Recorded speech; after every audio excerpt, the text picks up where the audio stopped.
Então, fala galera, deixa eu começar a aula aqui com o João, o Scrum Master, nem sei qual é o nome dessa porra, mas ele sabe gerenciar projeto, ponto. É, basicamente é isso aí. Então, eu fiz um mind map aqui para ajudar. Eu peguei uma metodologia que... Vocês estão conseguindo ver a tela certinho, todo mundo? Tá, eu tô vendo aqui tranquilo, cara, a tela.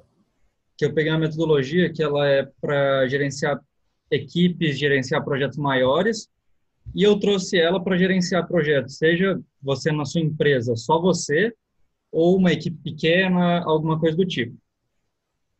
Para você começar a gerenciar os projetos, a primeira coisa que você tem que fazer é saber quais que são os seus objetivos. Porque se você não sabe quais que são os seus objetivos, ah, você vai ter dificuldade em criar as tarefas para você fazer para gerenciar o projeto depois.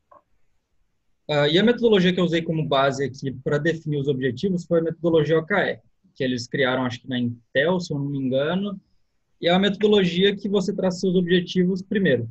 Você traça os objetivos, depois os resultados-chave, que são os KRs.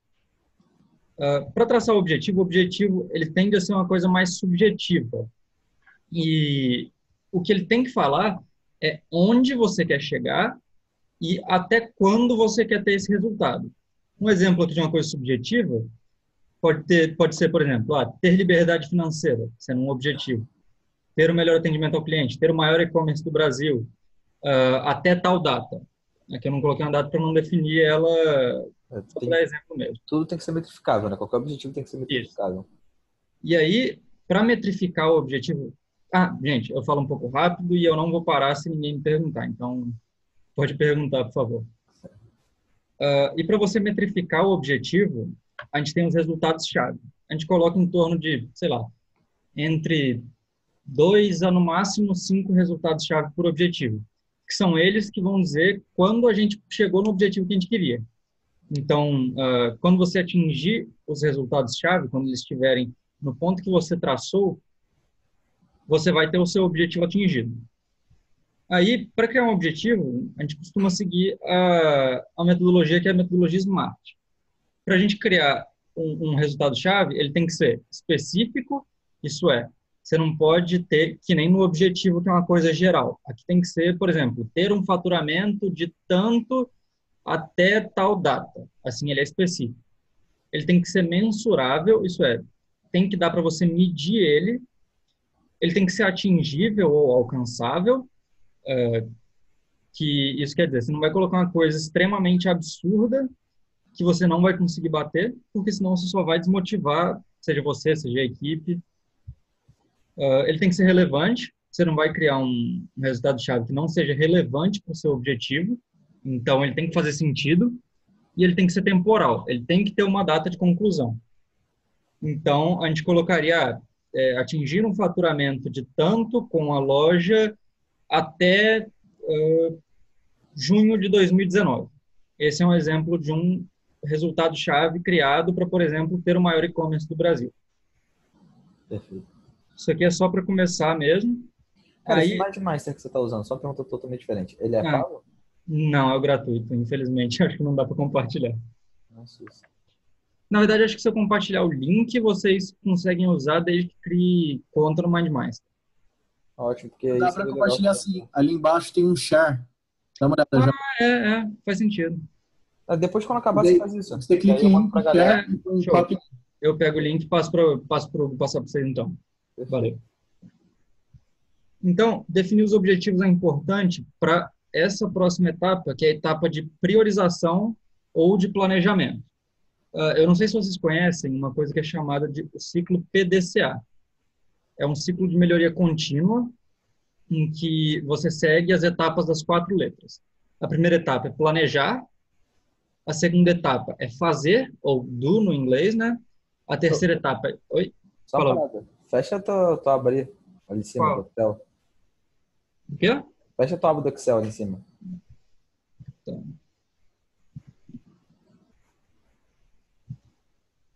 É que tava o nome do teu site ali. Caralho, é porque tava em cima o... É, A ID estava em cima, não dá para é, você ver aí, mas tem uma paradinha verde. sim. Foda-se. Ah, você planeja, você faz, você checa, olhando para trás, o que você fez, vendo o que você fez de certo, o que você fez de errado, e aí você age em cima do que você viu que estava certo ou que estava errado. Você repete esse ciclo para você atingir a melhoria contínua. Você vai estar sempre executando e sempre melhorando. Então, a primeira etapa aqui seria a etapa de priorização barra planejamento. Primeira coisa para isso é você anotar todas as tarefas que você considera importantes. E para isso, a gente vai usar os objetivos. A gente cria os objetivos antes para pensar em todas as possíveis tarefas que a gente pode fazer para atingir aquele objetivo, todas as possíveis melhorias. Você usa algum aplicativo para isso, algum programa, mesmo que seja pago ou não? Tem aqui, ó, ferramentas. Tem o Trello, que é gratuito, 100% de boa. Sim. O Asana, que ele é gratuito até 5 usuários, mas ele não tem todas as funcionalidades sendo gratuito. Eu usava esse quando eu estava estagiando. E o Gira, que ele foi feito para desenvolvimento de produtos ágil, ele é pago. Eu não usei, mas todo mundo fala muito bem. Eu coloquei aqui mais para se alguém quiser olhar. Desenvolvimento de produtos ágeis, você fala o Scrum, né? Aquela técnica Scrum. Tem algumas outras metodologias. A mais famosa é o Scrum. Desenvolvimento de metodologias ágeis, para quem não conhece, é basicamente você fazer tudo voltado para a resolução de problemas do cliente, tendo o mínimo possível de burocracia para atingir o máximo de entrega. Você quer fazer o máximo de entrega sempre, e para isso você diminui a burocracia e muda o jeito de gerenciar. Perfeito. Aí, usando alguma dessas ferramentas, claro, você pode usar Post-it, por exemplo. A maneira que isso começaram a fazer essas metodologias usando Post-it. Mas algumas das ferramentas ajudam. Eu recomendo o Trello para quem estiver iniciando. É uma ferramenta muito simples de se usar. E você vai criar 4 colunas lá. Eu esqueci de colocar, mas você cria as colunas de backlog, o backlog é onde você vai anotar tudo o que você tem que fazer. Tudo que é importante para a sua empresa. Ou para o seu empreendimento e etc. Você vai anotar tudo nele, e aí você vai ter mais outras 3 colunas, que é a fazer, fazendo e feito. A gente vai entrar nelas um pouquinho daqui a pouco, na parte do fazer mesmo. E as tarefas, elas devem levar você cada vez mais próximo de atingir os objetivos e os resultados-chave que a gente fez antes. E uma coisa que é interessante é, você pode focar em resolver as dores do seu cliente. Que, tipo assim, para você ganhar dinheiro, você tem que resolver uma dor do seu cliente. Ele quer alguma coisa, você vende aquilo. Então, se você quiser criar as suas tarefas de uma maneira diferente, tem o método de criar histórias de usuário. Que ao invés de você colocar fazer tal coisa, fazer X, fazer Y, fazer Z, você cria de uma maneira como se fosse uma historinha, uma mini historinha, que vai ajudar a entender melhor a tarefa e qual impacto ela vai ter. Isso aqui é principalmente quando você está gerenciando um time. Se for só você, provavelmente você vai conseguir lembrar. E para montar essa história, você tem 3 pontos. O primeiro é, para quem eu estou fazendo essa mudança, quem que eu quero atingir com essa mudança, qual é a mudança que eu quero fazer e qual é o objetivo e o que eu ou o cliente querem com ela. Um exemplo disso é, como Hugo, eu quero que a nossa contabilidade seja automatizada para,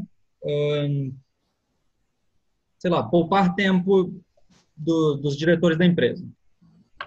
Porque qualquer pessoa que vê isso, ele vai entender qual que é o objetivo de você fazer aquela tarefa. Show? Alguma dúvida aqui na parte de anotar as tarefas, por enquanto? Não, quanto isso, perfeito.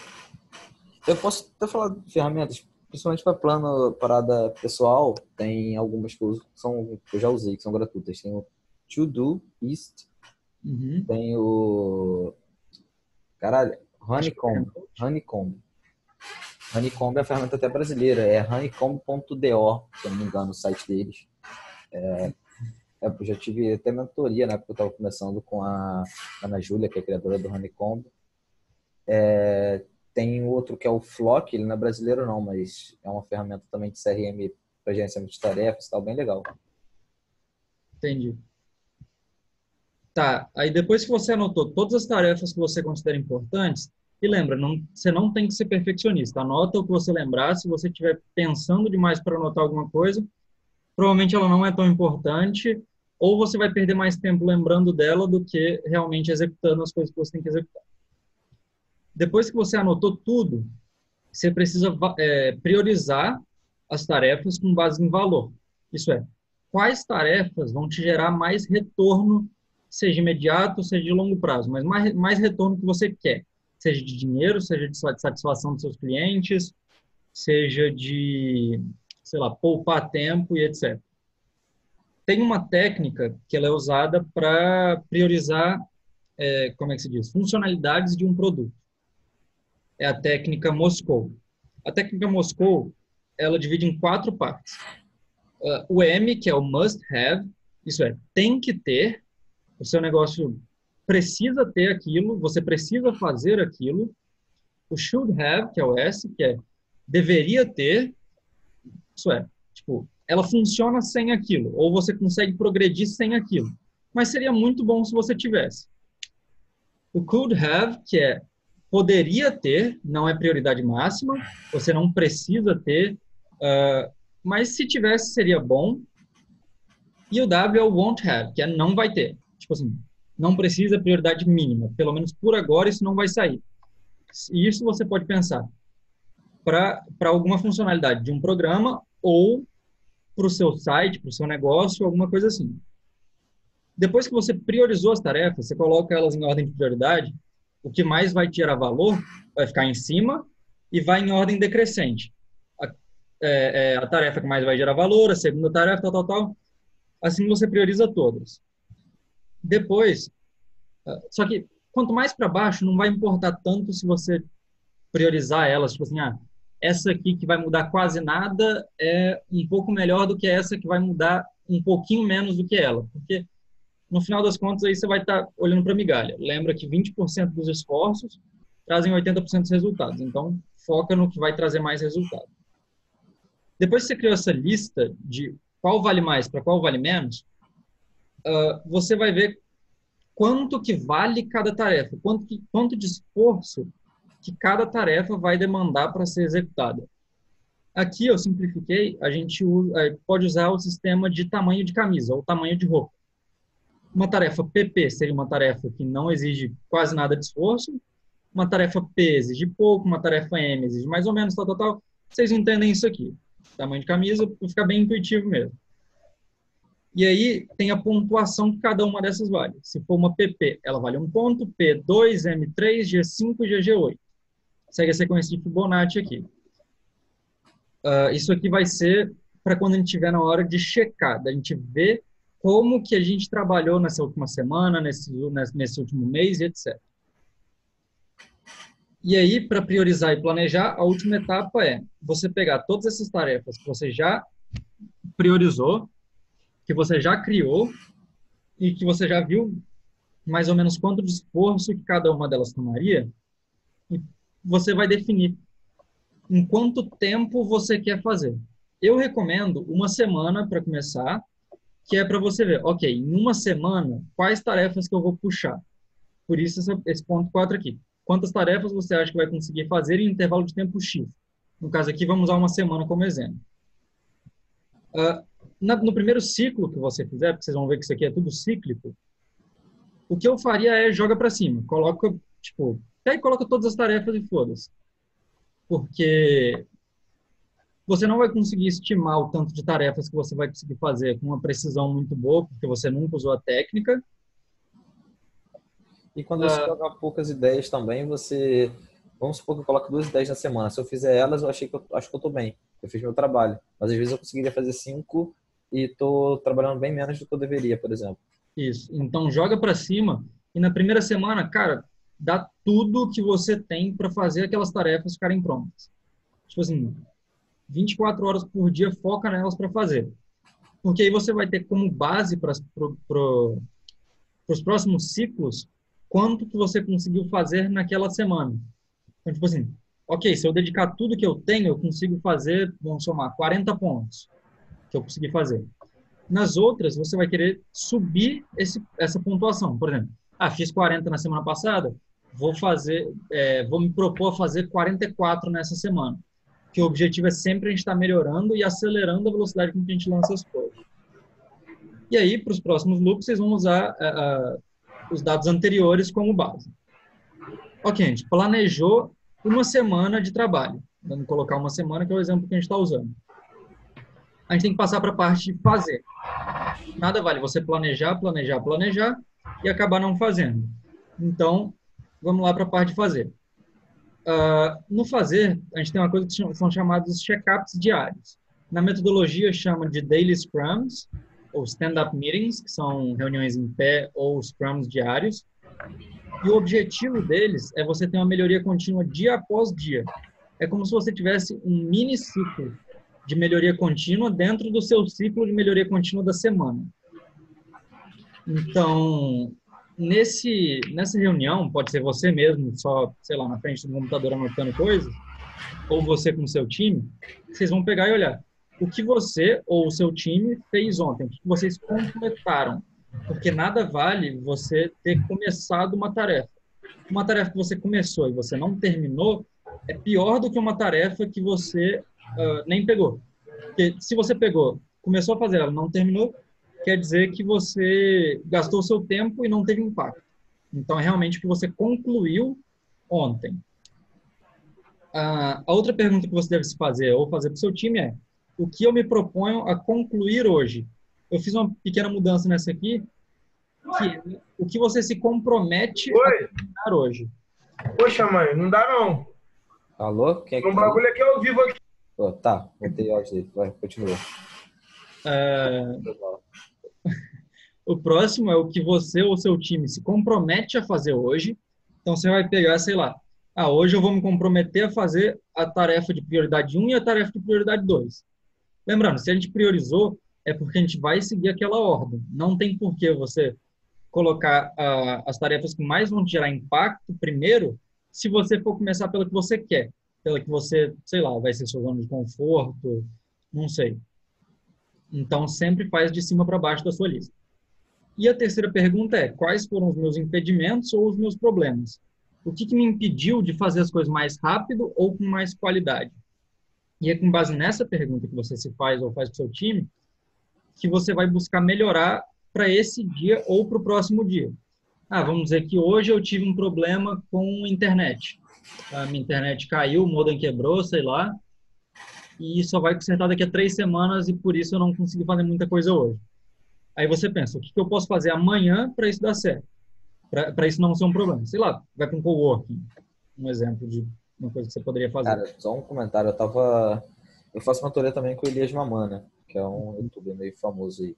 E eu tava conversando com ele e tal, trocando ideia com a galera do YouTube. Tipo, tem gente que faz 5 vídeos por semana para tirar umas férias, ficar 2 meses de férias, tem que produzir 5 vídeos por semana durante um mês para ficar 2 meses de férias sem precisar produzir mais vídeo. E, tipo, o cara ficou doente uns 4, 5 dias. Ele nem se preocupou, ele nem pensou assim: não vou gravar 5 vídeos, mais 5 vídeos ou mais 10 vídeos por dia. A única coisa que ele fez foi pensar quanto tempo ele ia ter que gastar mais por dia para gravar, em vez de 5, 10 vídeos, 15 vídeos por dia na outra semana.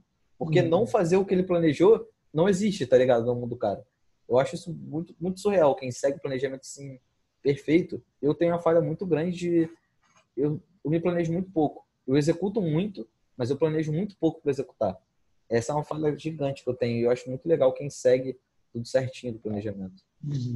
E você se fazer essa pergunta, no caso, se você for um time sozinho, de quais foram os seus impedimentos ou os seus problemas que te atrapalhou no dia anterior, é importante para que nesse dia não se repita. Você quer, além de você melhorar a cada semana, vamos dizer, você vai melhorar a cada dia, inclusive. Sim. E aí, algumas dicas que eu tenho aqui para quando você estiver realizando as tarefas. Essas dicas elas são importantes. Tem uma dica que é importante para se você trabalhar sozinho e as outras 2 são para se você trabalhar em um time.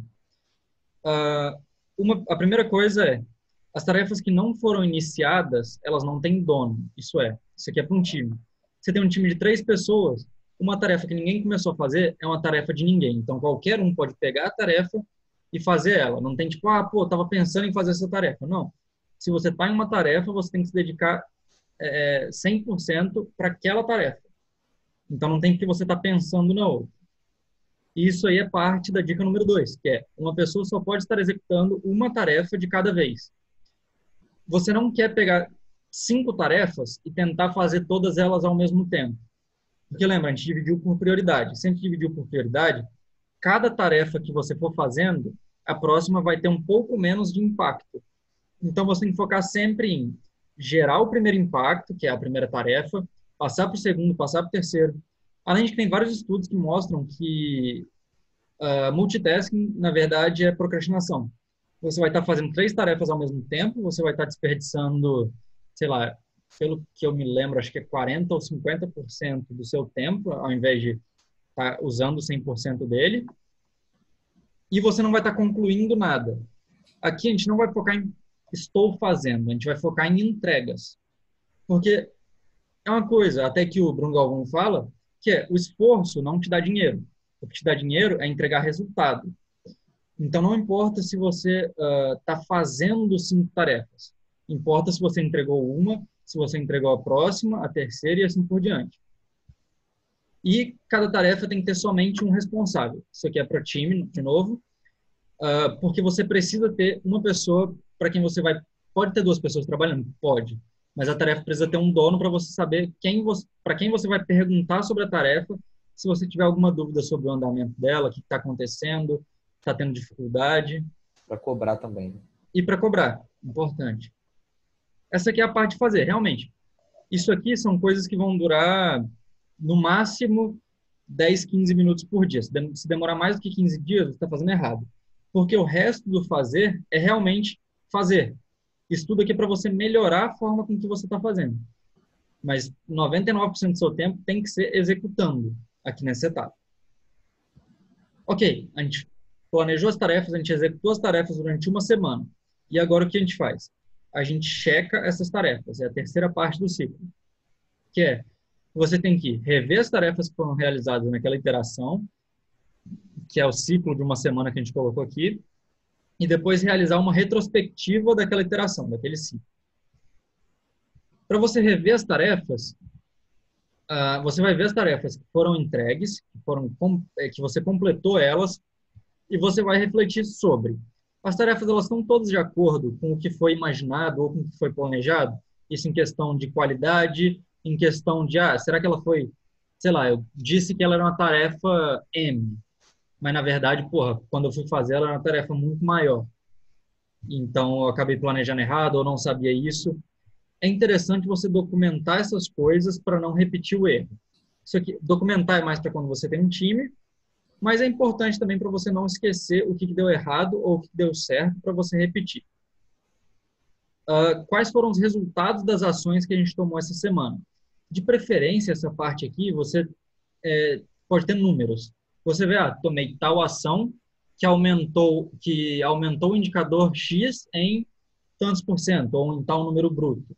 Sabe uma parada que eu usava, algo parecido com isso, de documentar, é quando eu trabalhava com isso é foda, mas tipo, eu ganhava dinheiro com aposta esportiva. Quando eu trabalhava com aposta esportiva, eu fazia análise antes do jogo. Por exemplo, Manchester contra Barcelona. Eu fazia uma análise juntando as estatísticas que eu pesquisava, o que eu acho que aconteceu no jogo. Vai ter um gol aos 10 minutos, ou não vai ter gol, esse jogo vai acabar com mais ou menos 3 gols, 2-1, não sei o quê. Enfim, eu fazia toda uma documentação do que eu achava que ia acontecer no jogo, antes do jogo. Depois do jogo, que eu via o jogo, eu fazia outra documentação do que realmente aconteceu no jogo. Uhum. E eu documentava isso em tabelas de Excel, vendo quantos que eu acertei, quantos que eu errei, e além da quantitativa, né, de quantos eu errei, quantos eu errei, o porquê, a qualitativa, de porquê que eu errei e por que eu analisei errado. Eu sempre fazia isso. Esse é um bom método de você documentar e comparar os números, quanto você achou que ia melhorar, quanto na verdade melhorou, ou se piorou, se não teve efeito. É um jeito interessante. Sim. E algo parecido com o que você está falando aí. Realmente. E aí depois, a última coisa é quantos pontos a gente somou nesse ciclo. Que são aqueles pontos que a gente viu aqui em cima, que cada tarefa tinha.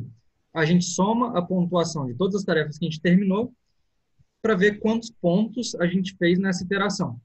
Isso aqui é super importante você documentar, porque você quer saber se você ou a sua equipe está aumentando a velocidade que vocês fazem as entregas ou não.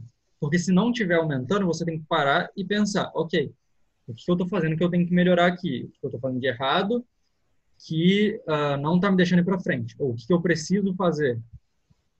Você pode até montar um gráfico de linha, por exemplo, com esses números, uma coisa bem simples mesmo, para você ver qual está sendo a tendência dele, se ele está crescendo, se ele está caindo.